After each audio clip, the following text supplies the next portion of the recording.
بايام التسعين الناس كيلو لحم بالشهر ما تقدر تشتري، او مثلا اسبوعين ياكلون مره فاكهه. وهذه الحقيقه المره اللي راح نذكر بيها الناس اليوم. وبديت تراوي الناس هذا الفيديو. شفت الفيديو؟ ايه شفت الفيديو. شو تعلق؟ الدولة كانت بوقتها ما موفرة السبل العيش للشاب العراقي والشباب. انه كانت صعوبه عليهم هاي الاجواء وهاي الطلعات. استنتج مع الشيء احنا بنعمه كبيره، يعني احنا عايشين بنعمة من الله سبحانه وتعالى، نعم لا تعد ولا تحصى، ممكن اصلا احنا ما نستحقها. الف الحمد لله والشكر على هيك نعمه. الامور تغيرت بالعراق نحو الاحسن. هسه احنا قاعدين بالمطعم وناكل، من يجيك الاكل مو طيب، شنو ردة فعلك تصير؟ بكل صراحه.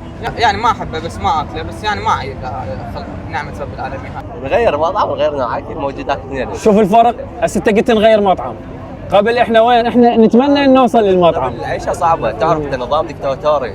احنا الصراحه يهمنا انه الناس من تشوف هاي النعم وهاي القعدات والتنوع هذا بالاكل انه تستذكر ايام الماضي.